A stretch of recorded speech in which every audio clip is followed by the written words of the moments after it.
Okay, so welcome, Nelly. Nelly, yeah, Nelly's good. Nelly's fine. Everyone calls me Welcome, Nelly. Nelly. What? It's great to have you on the chat and stuff.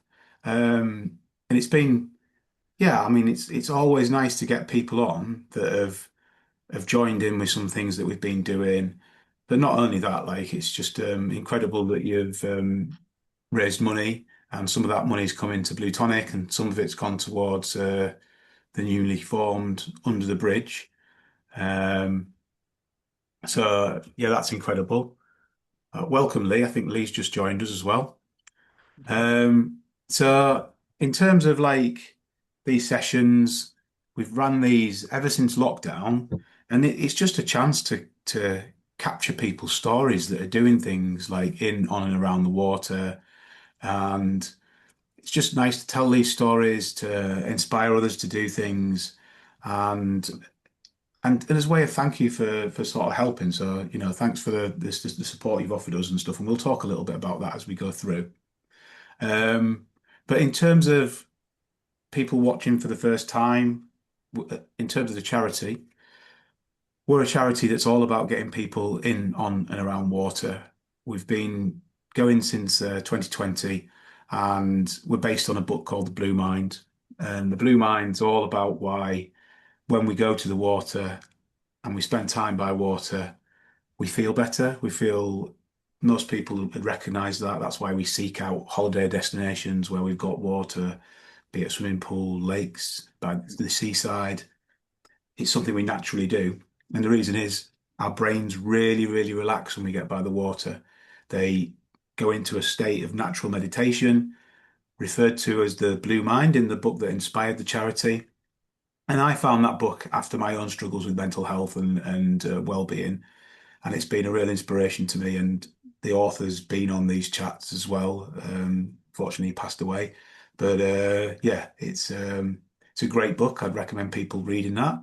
But what we do is we work on something called the five wells of ways of well-being. They're a public health sort of driven thing in the UK, and it's all about if people are out and connecting with other people, if they're learning new things, if they've got an opportunity to give something back, if they're being present, so if they're connecting to like nature, and if they're being active as well, where then that gives a really, really strong base for your overall well-being and as particularly your mental health.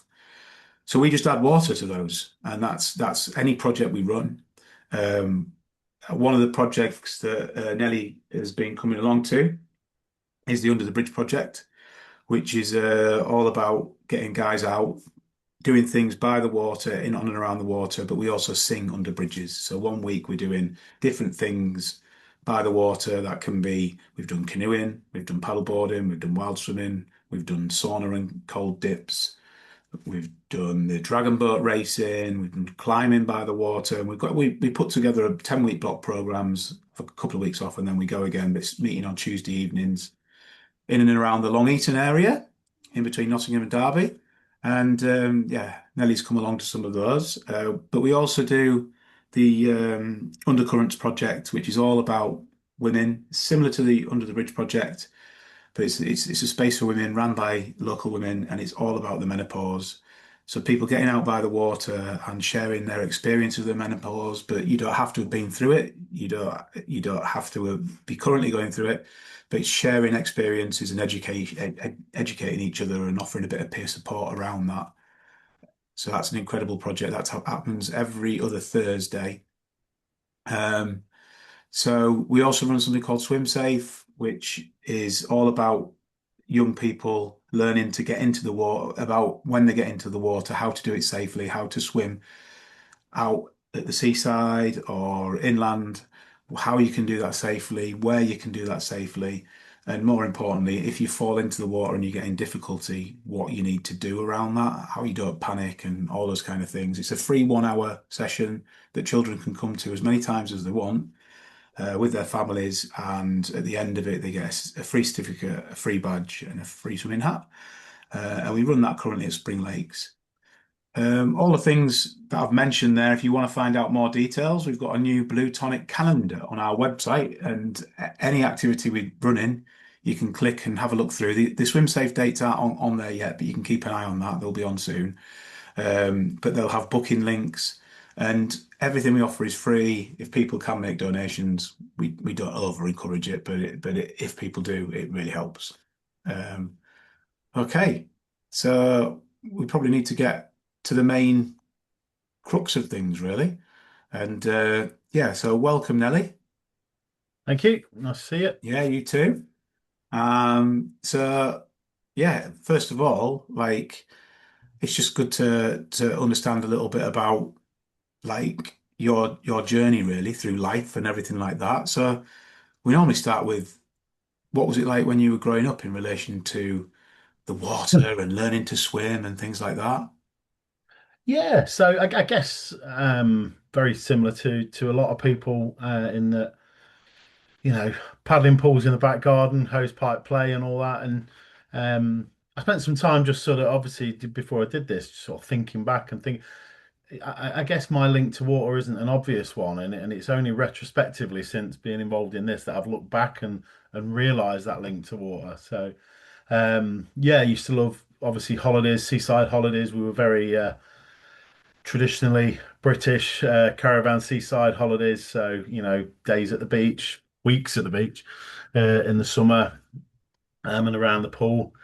And I can remember learning to swim. I can specifically remember I was chatting to my mum about this the other day, obviously talking about stuff ahead of this. And we the school I went to used to do Friday mornings when you went up to, I can't remember what year it was, but when you went up into a certain year, it was Friday mornings down at Queen Street Baths.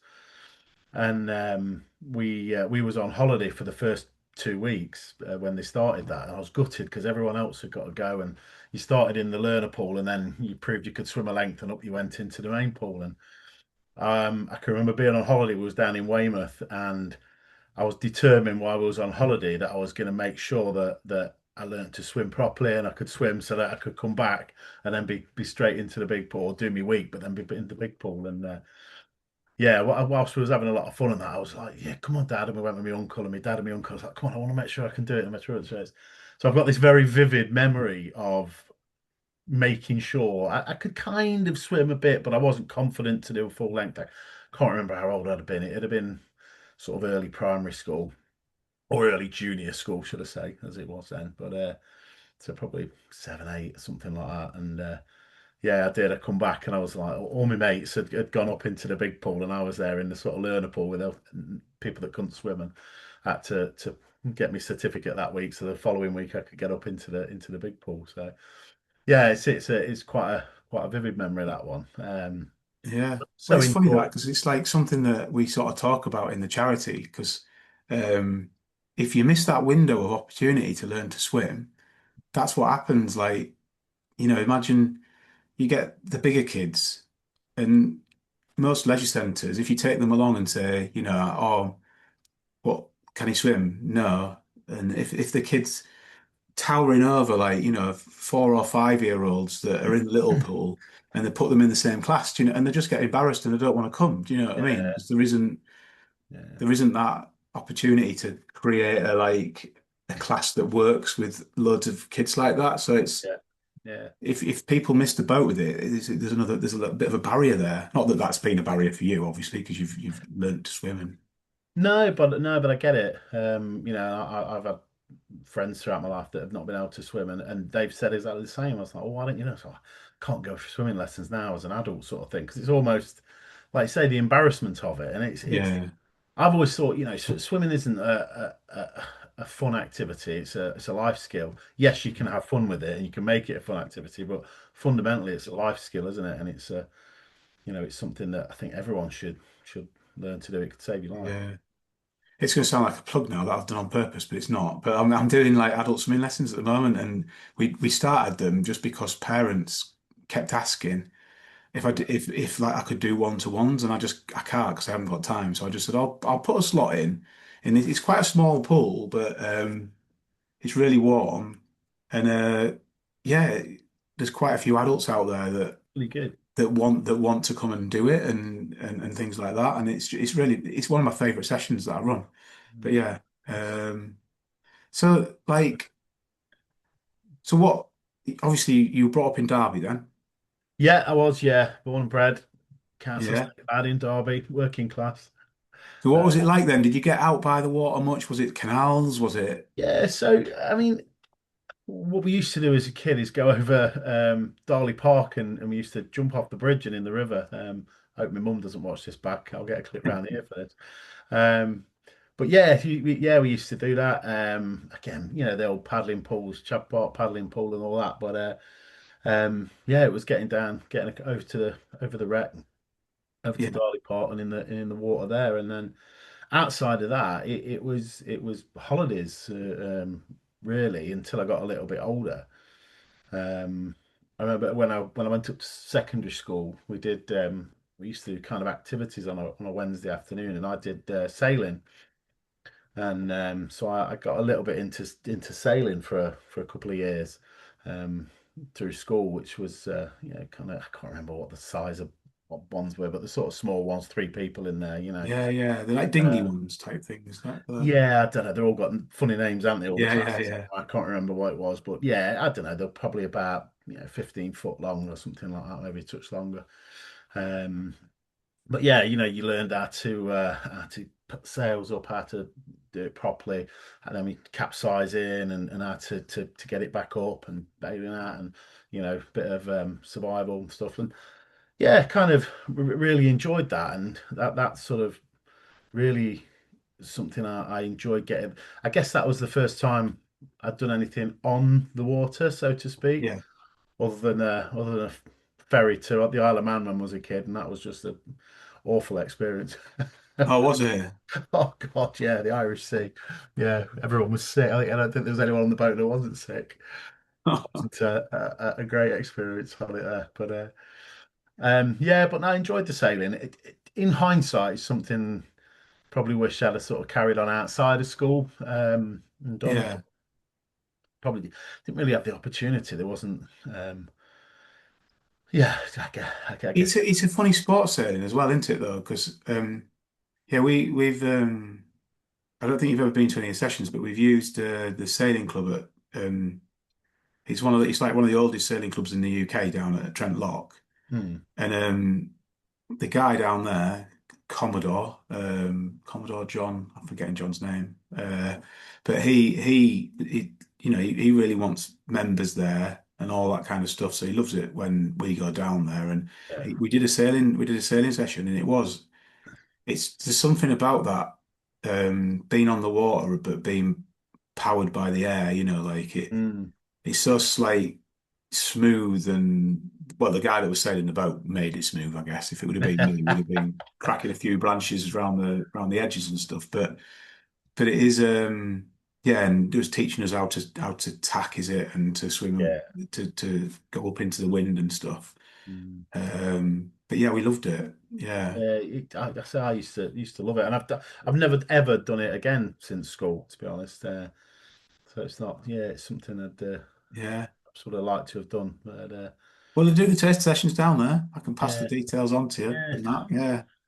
But can't fit everything in. That's the problem. well, that's the other thing, Want to isn't do it? everything, Life, yeah. life stops us, doesn't it? And it takes us away from It does. from things like that. So, I mean, with that in mind, like obviously you said brought up in Derby, like working class family and all that kind of stuff.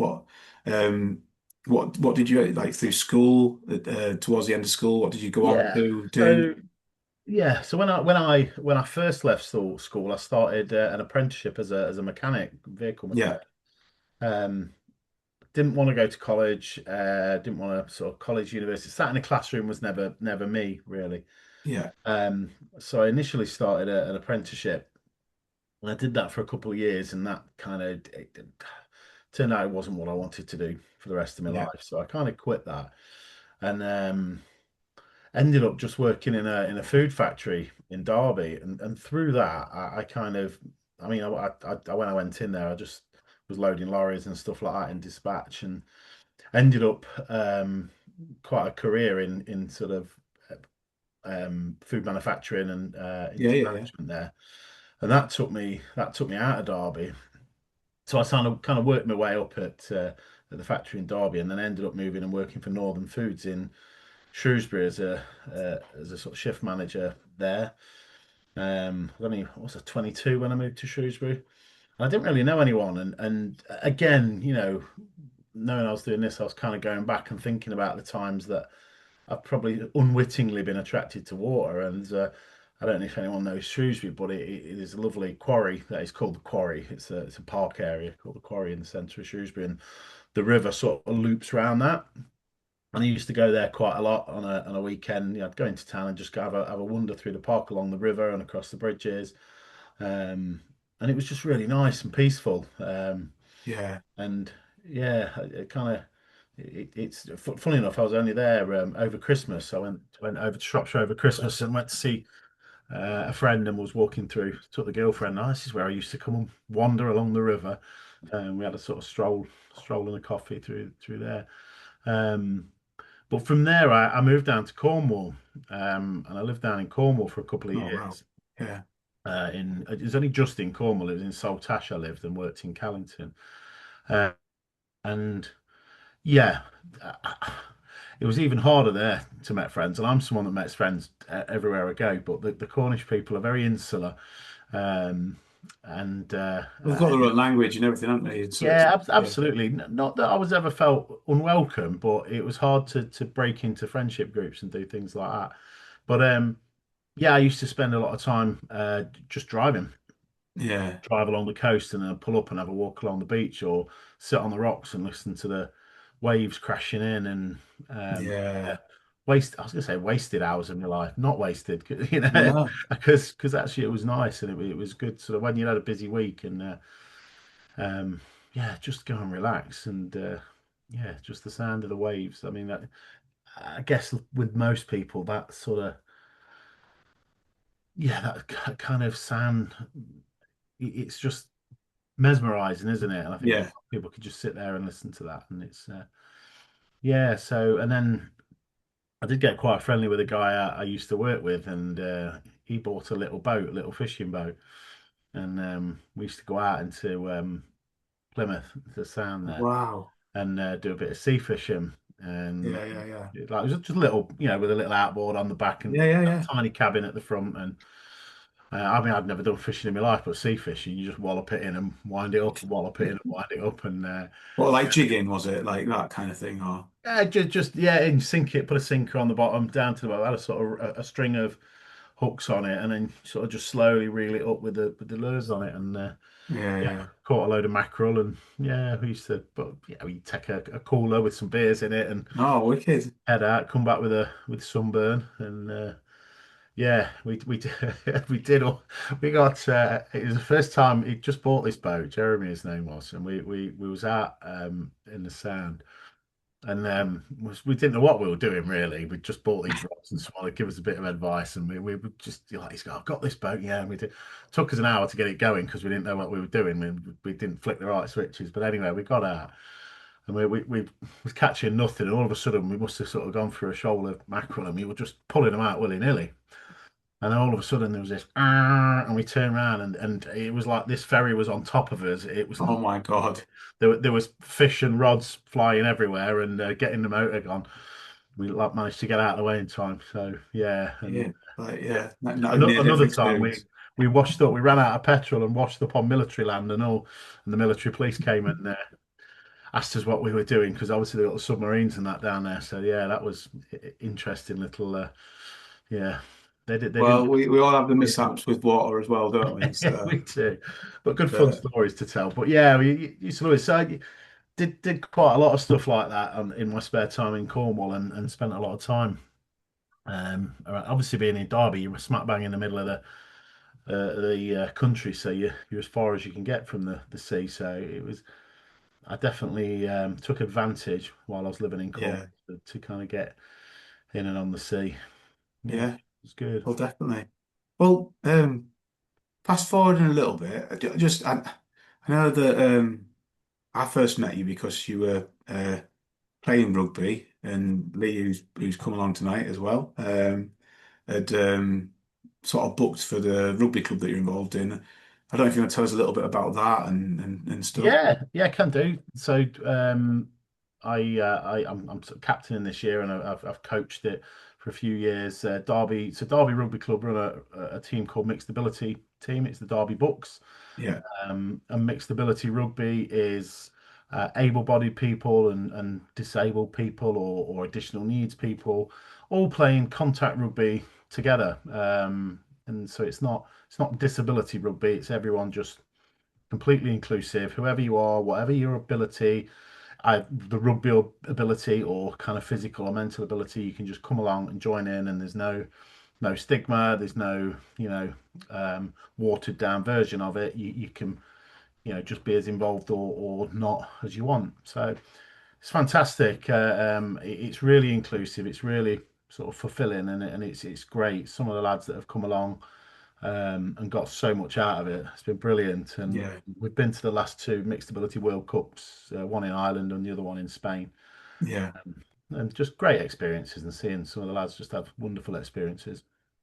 So yeah, And it was what like me running a sauna session for you guys and meeting everybody. It is my favorite sauna session that I've run, if you know what I mean, because it was just like so many different characters coming in, definitely some characters. Yeah. and it was nice that it was like I think for you it was a bit of a new experience, wasn't it? Completely, and obviously you did it at the Elephant Rooms as well, which Yeah, is in my eyes or my previous eyes, all very kind of woo woo and sort of, and it's not something that's really up my street at all. The kind of we did the breath work and all that sort of stuff, but it's definitely something as I've got older and in the last couple of years, sort of more open minded to.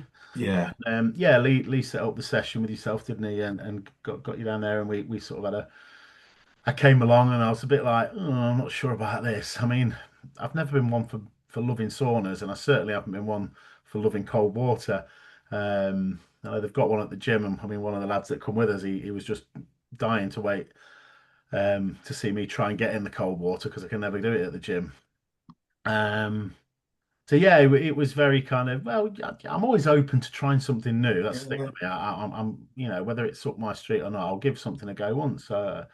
Came along and I think it was really opened my mind and I thought the breath work was fantastic and then to go from that breath work into the cold plunge and the sauna I really wasn't expecting. I expected to get in the water and jump straight out or not even get fully in it and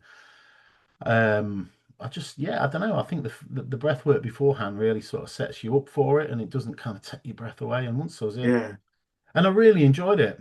I really enjoyed it and felt very was invigorating, yeah. refreshing, and sort of I don't know. It's hard to explain, but You it just seem to be able to just sit in the cold water, didn't you? Like which yeah some people just like it clicks for them. Like and in some ways that scares me more because I'm like they better not overdo it in the cold water because yeah they're really buzzing off it. So I was more like leaning that way with you, if I'm honest. Like I was just yeah. a bit like, I know you're He's a loving it, big but lad. it's If I like have to drag him out this tub, that's 10 minutes now. We need to be thinking that you might because you get after drop and things like that. So, but yeah. it was nice that I think it was after that. Did you go on then to do the 12 dips? Then was that? Yeah, I think we did that session, and I thoroughly enjoyed it, and I got in the started getting in the cold plunge at the gym as well. Mm, Um, And then I think I come to a second session. I brought my girlfriend Leanne along, didn't I? And I come yeah, to another session with you there. And I bought myself a cold dip for the garden, so I've got a pop up one there as well. And then I think it was and over the years I've done various little challenges and charity things and stuff like that, and I quite enjoy doing stuff. And I was doing this, and I was like, oh, I could do a bit of a sort of 12 dips at Christmas, and I was like umming and ahhing about whether I was going to set up and do a challenge or not. mm, And then I think we decided to go and do a wild swim, myself and Leanne, the girlfriend, and the night before I was like, you know what, I am going to do this challenge. So it was a bit of a hurriedly set up thing the night before. I was like, I'm going to do it. I'm going to try and raise a bit of money. I thought if I can raise a couple of £100 for mental health, men's mental health, then it'd be great. And because I've suffered with my mental health over the years, and I've had support and stuff, Um, I just think things just sort of clicked for me at the right time, and I was like, yeah, Yeah. I'm ready to do it, and I want to. With it, I'll do some videos of what I'm doing, and perhaps talk about mental health a little bit, and just try and spread a bit of awareness as well as raising a bit Yeah. of money. Just do your little part. So yeah, we went up to Three Shires Head up near Buxton on the following day, and did my first video. I set me GoFundMe up and decided I was going to do 12 dips throughout December. Call it the 12 dips of Christmas, and I was going to spend a minimum of a minute in for every degree. So I think the warmest one I did was about 6.5 degrees, 7 degrees. And we did some that was down at like half a degree, which Wow. I did more than 30 seconds. To be fair, I think it was the last one we did, which was up at Padley Gorge, and actually got some of the Bucks lads, Derby Bucks lads involved. There was seven of us, so did a bit of a Magnificent Seven themed video on that one, and yeah, I think that was about 1 degree, half a degree, or 1 degree, and yeah, I was in there a few minutes. I was actually in there longer than I wanted to be because I lost my glasses. I put my head under the waterfall coming down, knocked my glasses off, and I was trying to retrieve them, but yeah, I didn't. So I ended up spending probably a couple minutes longer in there just trying to find Yeah. my glasses. But yeah, it was great, and I really, I enjoyed going to different places. So all the dips I did were outdoor dips. Did a couple of sort of organised swim lakes. I did Spring Lakes, went over to Colic. Um, there as well, but most of them were wild swimming lakes and waterfalls. And yeah, I managed to grab a few people along with me on odd ones, and talk to some of the lads as well about mental health. And I think at my age, I mean, I'm 47, I'll be 48 in a couple of weeks, and I'm about ready to stop playing rugby. And a lot of my mates that I played with when I was younger have stopped now, and there's definitely an impact there, and you see it with professional sportsmen and that when they finish playing. But I think it's just the same even when you're amateur, and you Yeah. go from a team sport and something you're so involved with, and that kind of team atmosphere, and you're turning up on the Saturday and having the crack in the changing rooms, and then going out and the physicality, and all of a sudden life changes and you move away from that. And I think it often leaves a void in your life. Yeah. Yeah. And I think that in itself is a challenge, and especially if you're someone that has struggled with your mental health, it can definitely have an impact. So it was nice to talk to some guys and some people about that as well on the journey of the 12 dips. Yeah. And just trying to, and I'm going to try and do a little bit more of that. I've been a little bit quiet since Christmas, I must admit, but It just feels like, when I did that description of the Bluetonic activity, it feels like you've just that you've just done that without mm, thinking, without consciously doing it. Does that make sense? yeah, completely. Yeah, You're completely. taking other guys out, they're learning something new. The camaraderie is still there from the rugby, so they're connecting with people, aren't they? They're connecting with nature, they're Yeah, giving something back to each other by sharing and talking. It's everything, yeah. every single tick there, So it's like Yeah, yeah, I was buzzing when I found out, and stuff. So it's just, yeah. And I know it's like wider than the charity, like you say. But do you know, like when you've had troubles and things like that with, like I have with mental health, did you like with me? And this might not be as prevalent with you, and you might not have thought about it, but for me, the times I was struggling, I realized that I wasn't getting in the water. And it wasn't just that. That wasn't the main cause, but it seemed to correlate. I didn't know if like being in and around water, whether you were a bit I more isolated in any way when you were struggling or so I don't think in the past I have, because I don't think I've really been aware of the connection between good mental health and water. And it's only recently in meeting yourself, getting involved with Bluetonic and the Under the Bridge, and doing the dips and stuff, that I've actually realised what a positive impact it does have on your mental health. And that's why I bought the dip, to have at home and things like that. Because yeah, I think if I'd have been more aware and used it as a tool more, I'd have probably wouldn't have struggled as much with my mental health. And I'm not saying that that's a fix for everything, but it's never just one thing. It's never just one thing that breaks you, but it's never just one thing that fixes you either. But yeah, yeah, finding those kind of things that help, and I think it's definitely a tool I'm using now. And again, not just one thing with the water, the dips, the hot and cold contrast therapy that I'm doing. I do that at the gym, I do it here. The under the bridge stuff I think is brilliant, and it's a great Mm. bunch of lads, and I'm really enjoying that. Just trying to get to more sessions as well, because I think I've missed a couple of really good ones that look like you've done. Yeah, but like with that, it's There not. when you need it, isn't it? It's there. Yeah, it's there when you need it, and it's also there when it's not there as a stress, hopefully, for oh, I feel guilty that I've not turned up. Do you know what I mean? It's not that kind of thing. We want it to be. Now I think Um, it's more FOMO, fear of missing out of some of the good stuff. yeah, well, that's good, I Yeah. suppose, in a way. In a way, if as long as it's not causing stress. But yeah, No, not at all. I just yeah, I just want to get to a few more of the sessions, and because I've really enjoyed coming along and becoming part of that. It's really good, and I find it helpful. And yeah, I have we talked about sort of family life and stuff like that. I've got an 8-year-old son. He'll be 9 in June, and he's got special needs, and yeah, that can be, it comes with its own stresses and anxieties, and when he's going through bad periods, because we have ups and downs with him, and um, it can be really difficult and stressing. It's nice to just come along and get away from things a little bit, and just sort of share that with people. But I take him swimming all the time. And again, going back to yeah, what I was saying about life skill and stuff, it's difficult for him because of his needs. It's difficult for him to, I can't just sign him up for any normal um, or sort of regular swim classes. So it's very much stuff that I've done myself with him, and because he also has epilepsy, and yeah, so when I take him swimming, I can't. I've got to be within sort of arm's distance of him because he could yeah, have a seizure. So I like our time in the water because it's very connected.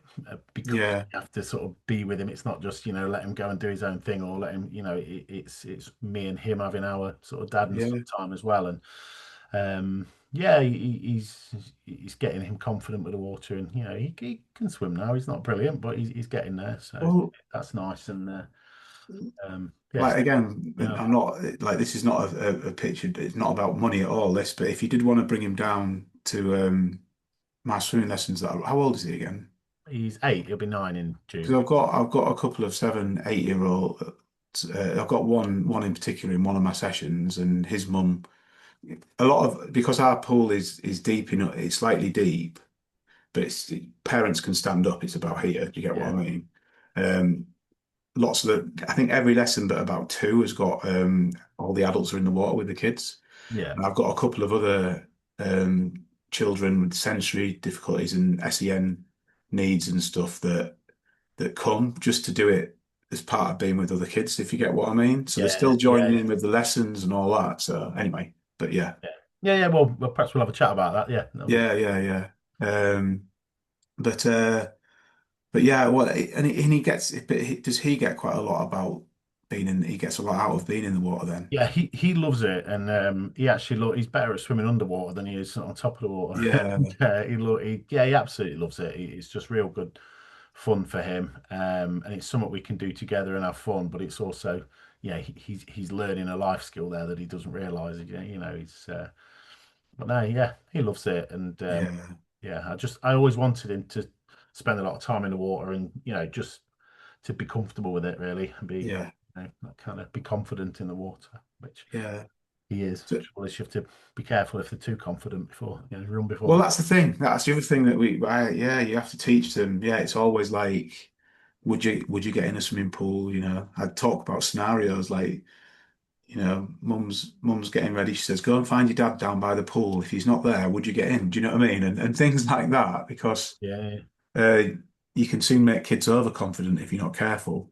yeah, Um, and some parents are a bit like, can they swim? Can they swim? And I'm like, yeah, they can. They're doing okay, but why are you asking? You can't turn your yeah, sun lounger around and just ignore them while they're in the water, if you get what I mean. It's still. yeah, yeah. Um, but in terms of fundraising, then what would you say were the main drivers behind it? And can you tell people about um, how much money you've made and all that kind of thing? And Yeah. So when I started out, it was it was really just to give me a bit of motivation to get me doing something, and I wanted to sort of. It was the raising awareness more than the money initially. Well, not initially. Always that's kind of because I don't think I'm quite open about my mental health, and I'll happily talk to anyone that asks me about it, and I'm quite happy. I Yeah, don't think there should be stigma attached to it, but there still is, and yeah, some, especially guys, don't want to talk about it. So the main driver was just, well, let's just do it. Let's just stick some videos out there, and if I'm doing it, I may as well try and raise some money. And I thought if I could raise a couple of £100, I'd be happy. But yeah, it ended up raising just over £2,000, which was, you know, really good. And I guess it's just because I kept banging the drum and asking, and people get fed up of you and send you some money. But no, what I did find is it resonated with people more than I thought it would, or they were certainly open about the fact that it resonated with them more. There was a couple of guys that I knew that messaged me privately and said, "Look, thanks for doing this. Actually, it's made me go and seek some help. yeah, I've been struggling, and I'm going to seek some help because I realised there's a lot of other people out there.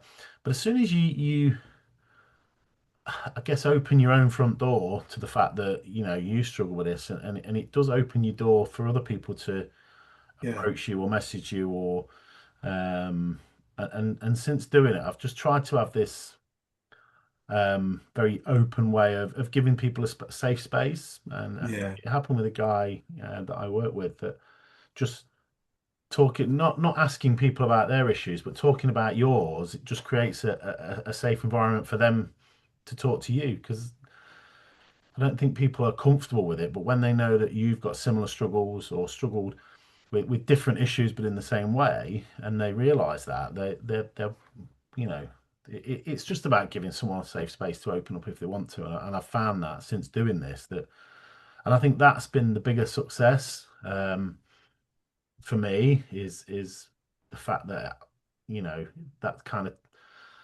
it's tangible that I've helped other people, and they've said that I've helped other people, and even if you're just helping one or two people, or yeah, pushing them in the right direction, or giving them some space to open up and talk to you, then that's a win, isn't it? And the money is secondary to that, but yeah, what the money does do, and I've given to Bluetonic and then uh, under the bridge, it allows people like yourself and the charities to create those spaces or activities or sounding boards that are needed. So yeah, yeah. as much as I'm saying the money's secondary, the money is needed by charities to Oh, be. it's so like helpful for us, like to just to try and expand and grow what we're doing and all that kind of stuff. It's like, yeah, it's our bread and butter. So it's a massive thank you from us, 100%. Across No, both, like but without you, I wouldn't have even been doing it. So yeah, yeah. I know it's it's sort of come yeah, full circle. Do you know what I mean? I like yeah, yeah, you, and obviously Lee, who's on as well, that sort of set up the session. And yeah, I've talked to Lee quite a lot about stuff. But I think without you guys, I wouldn't have got into this, and I wouldn't have yeah. done it. So it's nice to give something back, and it's nice that it's sort of gone full circle like that. So, And the other thing about men, I don't know what you feel about this, but I feel like that there's this the conversation's starting. Hopefully, I want it to move on slightly away from men just need to talk more. Like that seems to be the main, and I'm not doubting that's a decent message, but like what I like about people like yourself doing things and say Lee and stuff, like the way I see it is that you've got men that are stoic, strong men that don't want to spill the guts, and that's fine. Like, and actually, them trying to do that might be more stressful than. And what I find, like with the way the Under the Bridge project works, I know that the last session we ran ended up by default being a bit of a talking session, but we don't normally run them like that. mm, And I feel that that's because like not every man does want to sit and feel the pressure of having to tell no, a full story. And what is quite nice is when you see, I don't know, two guys that have both found out. because people don't know why anybody else is there. We don't do an introduction. It's not like an AA meeting, you know what I mean, where you give an Yeah. update. But people gradually have little conversations because a lot of it's when you're walking and you're not face on and like and all that kind of thing. And someone will find somebody else that's just split up with somebody, Mm. and it's like, oh, I didn't know that you were going through what I was going through, and they might talk a little bit about it, but that's enough for them just to know that there's one other person going through it. They don't have to talk about it in detail.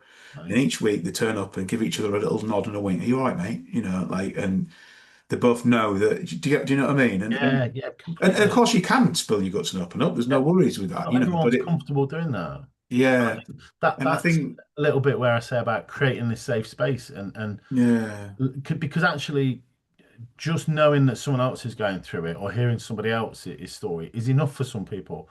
Do you know what I mean? Just yeah, that you don't have to share your story, and some people don't want to, but to know that other people have got similar feelings or going through similar experiences is enough for some people to just kind of realize everything's okay, and yeah. that's good. No, definitely. And another thing that got me thinking as well was I watched the Manosphere thing with With Louis Theroux. have you watched it? Yeah. I watched about half an hour of it and it was making me angry, but I will go back and finish it. It's so uncomfortable, isn't it? And it is so, and I had to watch it in sections. I know what you mean. It was so like awful, but then I looked at the young lads that were doing all this, and I could sort of see that they were struggling with their own mental health themselves. I know they're earning loads of money, and that justifies everything they're doing, to them. But you could just see the insecurities of them, even though they're presenting as like the ultimate males or whatever in their fantasy world that they're in. But But it was the others that were following him as well. There was the two guys he was speaking to that followed the guy. Was it when he was in Miami? The guy in Miami, yeah, and it was like, oh yeah, and we follow him, and he's showing us the way, and he's like, they're yeah, yeah, admiring, they're looking up to these as big role models, and you're standing thinking, on people that are no, really struggling and really insecure. Yeah, yeah, you just that's not what life's about. So, no, but it's sort of like I don't know. I just think there needs to be some more conversations about it's not as simple as saying that men need to be more like women, and it feels like they're taking advantage of those kind of messages. Do you get mm, what I mean? And yeah, and yeah, yeah. things, which yeah, I don't know, but yeah, it got me Yeah, thinking. I think it's good to talk. Let's get talking. Men should talk more. Is a good initial message, but Definitely, you've got to move on from that, and there's got to be a little bit more than just yeah, yeah, everyone yeah, should talk. Yeah, definitely. But I think by talking and just it normalizes it. We've got to normalize, yeah, mental health. And I always say, like, if you feel like crying, have a good cry. There's no better than a good cry. yeah, yeah, I don't care. I'm a big lad, rugby player, blah blah blah. But I love a good cry. You know, yeah, and actually sometimes I know the types of films that I'll have a little sob to, and I'll stick them on sometimes just to have a yeah, cry. Actually, it's fine, and yeah. it's nice. It's good to have a little sob. Yeah, It is. It's just an emotion, isn't it? yeah, Like sadness. anger or aggression. Yeah, Or, yeah, I spent a lot, like a lot of my stuff around trauma was exhausting myself by trying to run away from it, and that pressure for eternal happiness that seems to come in the modern world. That it's like, well, no, if you feel a bit sad, that's okay, as long as you're not Mm. like manically sad, or like as long as it's not. But let that feeling, let that emotion process. Because if not, it's like holding a ball underwater. Eventually, water again, it's gonna Yeah, pop. It's gonna yeah, pop up. You can only hold it for so long. yeah, So if you process that feeling, if you can in the moment, if it's appropriate, then it means the ball doesn't pop up like when you don't want it to. Do you know what I mean? And yeah, absolutely. Yeah. yeah, Sometimes you just have to let it come up to give your arms a rest, and then you can put it back yeah, down again. You know what I mean? It is. It's just sometimes you've got to let the emotions come to the surface a bit, and it's good. You can't just bury them all the time. yeah. Yeah. Well, that is sort of um, where we are with it. I mean, Mm. what would be good, I think, with this. particular video when we put it on YouTube and all that is to have some links for the rugby club and anything else that you think, people might have like seen and gone, oh, that sounds interesting. Do you know what I mean? Yeah, yeah, So I'll get some stuff off you around that and we'll get yeah. that packaged up. We've So, got Lee in here. Lee, I don't know if he's if you want to ask any questions, feel free to just or say anything. evening, mate. Yeah, no, I think that was really interesting. Thanks for going through that and being so sort of open and honest, And I love the fact that, I try and bring people together, certainly in the spaces like elephant rooms. I've been doing it for years with my team, taking my team to corporate days there. That's what really got me into the whole elephant room space. And then obviously bringing Nell into that whole piece, and the rest of the team really enjoyed it as well, Yeah, And I keep bringing new people to try the whole hot cold therapy and see what it's all about. And some people love it, some people not so much, you know yeah, what I mean? But they're experiencing something different, and that's the main thing, isn't it? And I now can't not have a cold shower since that first session that I came to the hot cold therapy with yourself, Scott, back in September, I think, last year. And that was like, Yeah, yeah, that's quite sort of life changing, really. Absolutely love that piece. And yeah, I'll continue to keep coming down and bringing new people and lots of people suffer with like poor mental health at some point in their life, and it's not just men, is it? So it's, yeah. I think what you put on is a fantastic thing, not just at Elephant Rooms, but generally through the charity and stuff. So yeah, I'm really supportive of getting it all out there and getting people to understand what it is that you provide. And that's great that Nelly, you've now taken it on to the next step and you're part of part of all of that as well. And I love it. It just brings a real smile to my face. So yeah, brilliant. No, thank you for being that connector because it's like, yeah, it's just it is things just morph and grow, don't they? And they're just all these little branches just come off and yeah, it's been brilliant. And like I say, that the rugby visit that was that's one of the best, most enjoyable ones that I've done. So it's Yes, there's some good little videos in there, that's for sure. Yeah. You might want to add them to this, just to show people's different reactions to the situation, because yeah. it's Good. quite extreme, isn't it? Yeah, oh, yeah. People, like you say, pop in, pop out, and then like disappear or sit in there for a good sort of 5, 10 minutes. It's really interesting.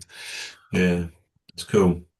but yeah, but I'll definitely sort of just edit this and well, I won't edit it. I'll just top and tail it and we'll pop it on YouTube just as that sort of raw footage. You never know who's going to end up watching it later on and stuff. So, but I think